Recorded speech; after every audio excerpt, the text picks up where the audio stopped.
एक सुहागन महिला अपने पति की लंबी कामना के लिए, लंबी उम्र के लिए वो कामना करती है और पूरा दिन वो शायद इसीलिए व्रत रहती है। और उस दिन वो शायद है कि वो अपने लिए जल ग्रहण भी नहीं करती है, क्योंकि अपने पति की लंबी उम्र की कामना करती थी। और ऐसा ही होता है, जो महिलाएं सुहागन होती हैं वो अपने पति की ये कामना करती हैं।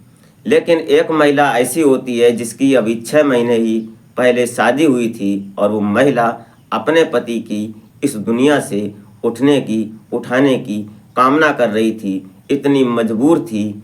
और उस पति के सीने पर अपना सिर रख कर ये दुआ कर रही थी, या तो मुझे ही उठा ले, या हमारे पति को ही उठा ले, या हम दोनों को ही इस दुनिया से उठा ले प्रभु, ऐसी कामना कर रही थी। लेकिन आज व्रत था उसका, करवा चौथ का। ये 2023 की कहानी है, बड़ी हार्ट टच स्टोरी है, और आप इस कहानी में बराबर बने रहिएगा। बड़ी इंटरेस्टिंग कहानी है। तो आशा करते हैं कि आप अपने परिवार, अपने परिजनों के साथ बेहद खुश, मस्त और खुशहाल लाइफ एंजॉय कर रहे होंगे। और हमारे इस यूट्यूब मंच पर आपका बहुत बहुत स्वागत है। मैं बहुत बहुत आभार व्यक्त करता हूँ, आपको नमन करता हूँ। तो वीडियो ज़रा सी भी अच्छी लगे तो एक लाइक और एक कमेंट अवश्य कर दें। अगर चैनल को अभी तक सब्सक्राइब नहीं किया है तो सब्सक्राइब कर लें, ताकि हमारा हौसला बढ़ता रहे। तो नमस्कार, प्रणाम, मैं अजय कोहली। आज की जो सच्ची कहानी मैं आपको सुनाने जा रहा हूँ, ये कहानी दिल्ली शहर की एक जगह पड़ती है, दिल्ली से सटे नारायणा की है। यहाँ पर एक परिवार रहा करता था। उस परिवार में एक मुखिया होते हैं, माता पिता की एक इकलौती संतान होती है जिसका नाम अवधेश होता है। और अवधेश अपने घर पर ही रहकर उसने एक शॉप खोल रखी थी, और उस शॉप में उसका काम था कि बिल्डिंग का काम करता था। बिल्डर था, जो कि कई एक जगह से कहीं से लोहा लाकर और उसको कुछ न कुछ पार्ट्स बनाकर बेचा करता था, और उससे उसकी अच्छी अर्निंग होती थी और बढ़िया काम चल रहा था। समय आगे बढ़ रहा था। जब उसके पिता इस काम को कर रहे थे तो उसकी पढ़ाई शुरू थी। पढ़ाई होने के बाद जब उनके पिता को ऐसा लगा कि अब मेरे बेटे की शादी होनी चाहिए, तो पास के ही कुछ लोगों ने, रिश्तेदारों ने उससे संपर्क किया, क्योंकि उनका काम इतना अच्छा था कि उससे अच्छी कमाई होती थी और बढ़िया सिस्टम चल रहा था परिवार का। धीरे धीरे उस लड़के की, अवधेश की शादी की बात होती है। और शादी जब होती है तो एक लड़की देखी जाती है। उसके परिवार में जब जाते हैं ये लोग देखने, तो लड़की का नाम सविता होता है। और सविता को जब वो देखते हैं तो देखते ही पसंद कर लेते हैं, क्योंकि लड़की बेहद खूबसूरत थी, सुंदर थी, सुशील थी, और एक होनहार लड़की थी जो परिवार को संभाल सके, परिवार की जिम्मेदारी को उठा सके, ऐसे उसके अंदर लक्षण थे। उसके बाद शादी तय हो जाती है, और तय तारीख में उसकी शादी होती है बड़ी धूमधाम से। समय आगे बढ़ने लगता है। शादी का लगभग 6 महीने गुजर जाते हैं, और 6 महीने के अंतराल में एक दिन ऐसा होता है कि अवधेश लोहा मंडी से लोहा खरीद कर लाता था। उसमें पाइप होते थे और पटरी होती थी, कई एक प्रकार का लोहा होता था, जो कि साबुत लोहा लाता था। उसको कटिंग कर कर और उसके कुछ पार्ट बनाते थे, गेट वगैरह, उनको वो बेचा करता था। उससे उसकी अच्छी कमाई होती थी, क्योंकि वो स्वयं बिल्डिंग का काम करता था, और उसने कुछ मजदूर लगा रखे थे, उनके साथ में रहकर वो काम किया करता था।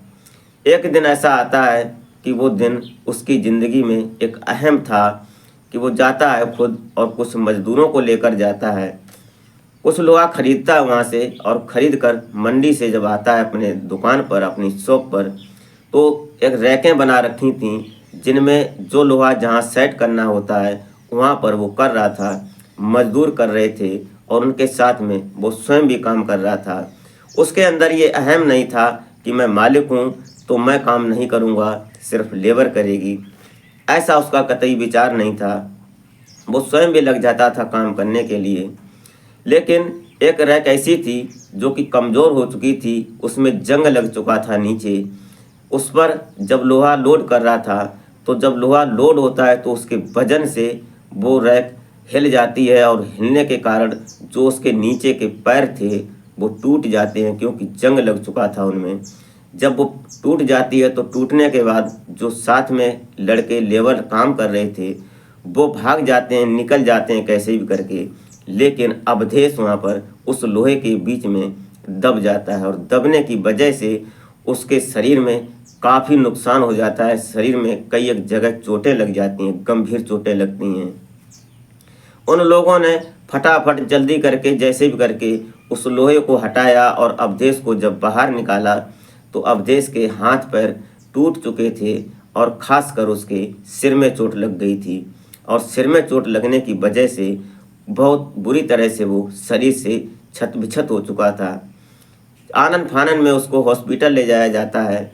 जो उसके पैरों में चोट लगी थी, हाथों में चोट लगी थी, डॉक्टरों ने बोल दिया कि चलो ये तो सही हो जाएगा, लेकिन इसके सिर में जो चोट लगी है ये इसके लिए बहुत नुकसानदायक है। क्योंकि जब सीटी स्कैन हुआ तो एमआईआर हुआ, उसके बाद पता चलता है कि उसके सिर में जो नसें थीं उनमें ब्लड रुक गया है। ब्लड वहीं पर रुक जाने की वजह से, चोट की वजह से इसको जब कुछ दिन बाद, 2-4 दिन के बाद जब उसको होश आता है तो पता चलता है कि अवधेश अपनी याददाश्त को खो चुका है।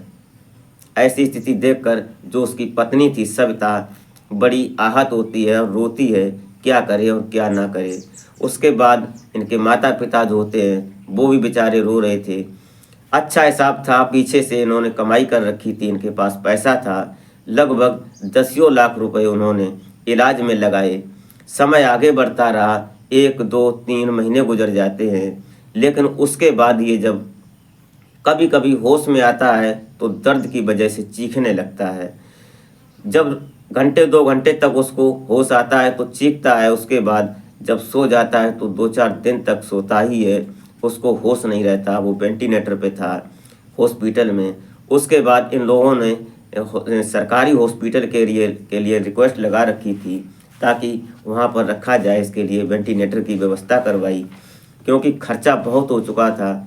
इतना खर्चा जो कि उन्होंने जितनी अर्निंग की थी शायद वो धीरे धीरे ख़त्म हो चुकी थी। लगभग अब 10 लाख रुपए के ऊपर उसका खर्चा चालू हो चुका था। जो रिश्तेदार थे, जो संपन्न रिश्तेदार थे, उन लोगों ने भी पैसा दिया, लेकिन समय आगे बढ़ता रहा और उसको कोई उसकी हालत में जब सुधार नहीं हुआ, फिर करें तो क्या करें। धीरे धीरे उन रिश्तेदारों ने भी हाथ खड़े कर दिए जो कि उनके सगे थे और ख़ास थे, क्योंकि अगर यही नहीं रहा, उन्होंने सोचा तो फिर पैसा कौन देगा और क्या होगा। इसलिए उन्होंने पैसे देने से भी इनकार कर दिया। समय आगे बढ़ता रहा। एक दिन सविता के माता पिता आते हैं, अवधेश के सास ससुर। वो बोलते हैं कि यार, अपनी बेटी को समझाते हैं कि तुम इसके पीछे कब तक रहोगी, ऐसा करो, इसको छोड़ो और मैं तुम्हारी दूसरी जगह शादी कर दूंगा। लेकिन जो सविता थी उसने ये बात साफ इनकार कर दी कि मैंने शादी की है, मैं इनकी पत्नी हूँ, ये हमारे पति हैं, इनके लिए ही मैं बनी हूँ। इनको अगर कुछ हो गया तो फिर इनके जो माता पिता हैं, अगर हम यहाँ से चले जाते हैं तो 3 जिंदगियाँ बर्बाद होंगी। इसलिए जो भी है मेरे नसीब में है, मैं इसको देखूंगी, मैं इनको ऐसे नहीं छोड़कर जा सकती। आगे कुदरत की मर्जी, प्रभु की मर्जी, जो भी होगा उसको देखा जाएगा। वो बेचारी इस बात को अपने दिल में बैठा कर रखी थी कि मेरा पति है, जैसा भी है मैं इसके लिए हूँ, और वो बड़ी शालीनता से, बड़ी सहनशीलता से अपने पति की दवाई और इलाज और सेवा कर रही थी। इंतजार कर रही थी उस दिन का कि हमारा पति एक दिन सही होगा और वो हमसे बात करेगा, क्योंकि उसने 6 महीने उसके साथ वक्त गुजारा था। बहुत प्यार करता था अवधेश अपनी सविता को।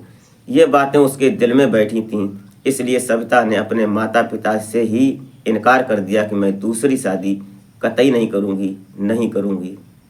ये बात आगे बढ़ती रही, वक्त आगे बढ़ता रहा। 8 महीने गुजर जाते हैं। जो पैसा था उनके पास, वो पूरा पैसा लग चुका था। उनके बूढ़े पिता वो भी अब अपनी शॉप पर बैठने लगे थे। उन्होंने काफ़ी समय से काम छोड़ रखा था, लेकिन आज वो अपनी शॉप पर बैठकर जो लेबर थे उनको वापस बुलाते हैं और उनके साथ में रहकर कुछ काम करने लगते हैं धीरे धीरे, ताकि उनके घर परिवार का, राशन पानी का खर्चा चल सके और थोड़ी बहुत दवाई का खर्चा चल सके। ऐसा ही होता रहा। तभी वक्त आ जाता है करवा चौथ का 2023 का। तो वो पत्नी जो थी सविता, वो इंतज़ार करती है और आज उसने सुबह से चाय भी नहीं पी थी, क्योंकि वो निर्जला व्रत रखती थी, अपने पति की लंबी उम्र की कामना करती थी कि मैं अपने पति के लिए व्रत रखूंगी, और करवा चौथ का व्रत था। आज वो सुबह से अपने पति के पास में बैठी थी और उसके बाद इंतज़ार कर रही थी। हर दिन अवधेश लगभग शाम को 8 बजे जागता था और रोता था, चीखता था दर्द की वजह से, और उसके बाद जब उसको दवाई दे दी जाती थी तो फिर वो शांत होकर सो जाता था। लगभग 24 घंटे तक फिर वो सोता ही था, कुछ प्रक्रिया नहीं करता था, ऐसी स्थिति थी उसकी। लेकिन आज वो जब सो जाता है तो सुबह लगभग आज सुबह ही 8 बजे वो इतनी ज़ोर से चिल्लाता है, चीखता है कि उसने लगभग 3 घंटे तक इतनी दर्द को महसूस किया और चिल्लाया, ताकि पूरा परिवार इकट्ठा हो जाता है। उनके माता पिता, रिश्तेदार, और उनके पिताजी ने अपने रिश्तेदारों को फ़ोन कर दिया कि हो सकता है कि आज अवधेश की आखिरी समय होगा, और शायद हो सकता है कि आज से हमारा बेटा हमसे जुदा होने वाला है। ऐसी खबर जब रिश्तेदारों को मिलती है तो वो तुरंत भागे चले जाते हैं और घर में भीड़ का माहौल हो जाता है। सभी लोग ये भूल जाते हैं कि आज करवा चौथ का दिन है, आज त्योहार का दिन है, लेकिन उसके लिए सभी चले जाते हैं, घर में भीड़ भाड़ हो जाती है। समय आगे बढ़ जाता है, लगभग 4-5 घंटे तक अवधेश चिल्लाता है, उसके बाद फिर सो जाता है। सोने के बाद जो सविता होती है उसके पैरों तले चारपाई पर नीचे बैठकर सिर रखकर रो रही थी और सो भी रही थी। करे तो क्या करे, आज उसने पानी भी ग्रहण नहीं किया था। समय आगे बढ़ रहा था और आज वो व्रत भी थी। सभी महिलाएं अपने पति की लंबी उम्र की कामना कर रही थीं, और वो भी अपने दिल ही दिल, अपने मन ही मन अपने पति को ठीक होने की कामना कर रही थी। वो यही कह रही थी अपने अंदर से, अपनी आत्मा से, अपने दिल से, उस प्रभु से कामना कर रही थी कि हो न हो मेरा पति या तो ठीक ही हो जाए, या तो इस दुनिया से आज इसको उठा लो, क्योंकि अब बर्दाश्त नहीं हो रहा इस हॉस्पिटल के चक्कर लगाते लगाते।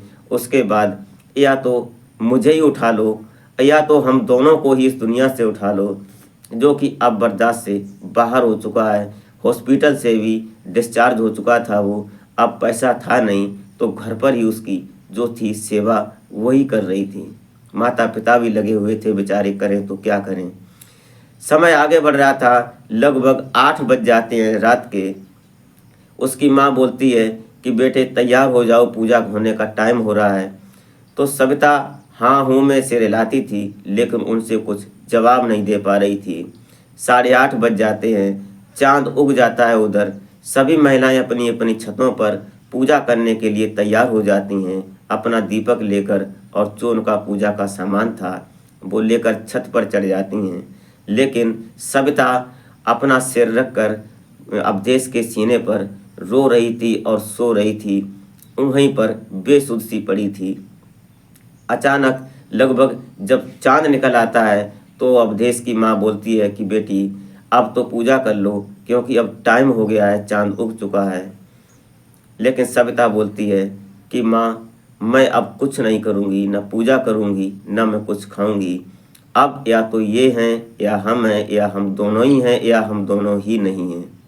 ऐसे विचार करके वो फिर वहीं पर पड़ी रही, और अवधेश की माँ ने कुछ बोला नहीं सविता को। फिर वो भी बेचारी रोकर चली गई, क्योंकि उसको भी अपने पति का दर्द महसूस हो रहा था, क्योंकि आज वो सुहागन थी और आज उसकी बहू भी सुहागन है, लेकिन सुहागन होकर भी सुहागन का सुख नहीं उसके पास। जो करवा चौथ का व्रत है वो उसके लिए अधूरा है।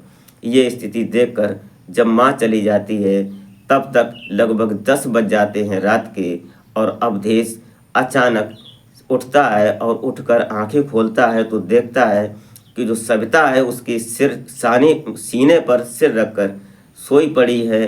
तो जब उठकर बैठ जाता है और सविता को निहारता है अपनी बगल में, तो उसके सिर को धीरे से हिलाता है और बोलता है सविता, सविता। तो सविता सो गई थी, उसके कानों में धीमी धीमी सी आवाज़ जाती है और उसके बाद जो सविता थी अपने कानों पर विश्वास नहीं कर पा रही थी। उसने जब आंखें खोली तो क्या देख रही है कि उसका पति अवधेश बैठा हुआ है और वो सविता को धीमी धीमी आवाज़ से बुला रहा है। सविता विश्वास नहीं कर पा रही थी।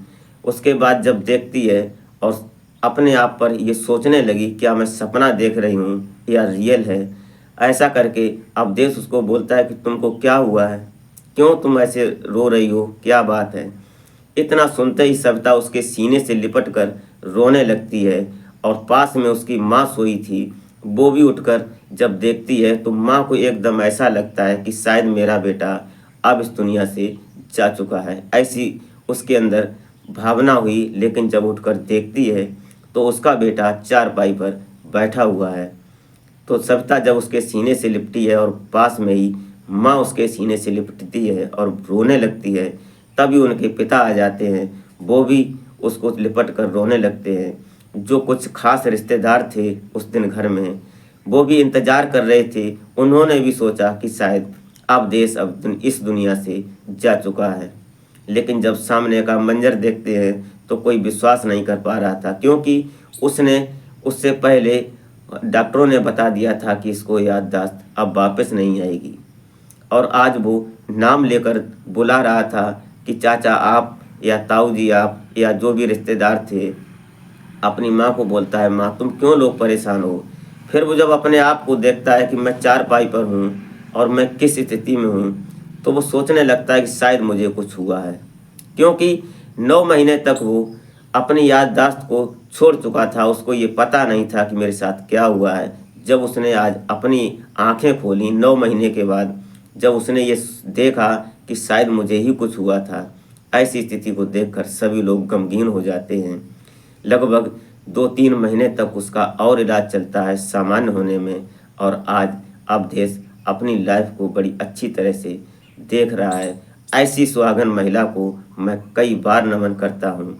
ऐसी महिलाओं को, ऐसी देवियों को मैं तहे दिल से नमन करता हूँ। ऐसी महिलाएं आज के समय में भी देवियाँ हैं जो कि हमारा भारत उनको नमन करता है। दोस्तों ये रही आज की घटना।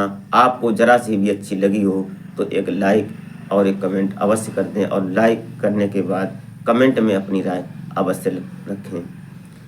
तो मिलते हैं फिर नेक्स्ट वीडियो में, तब तक के लिए जय हिंद।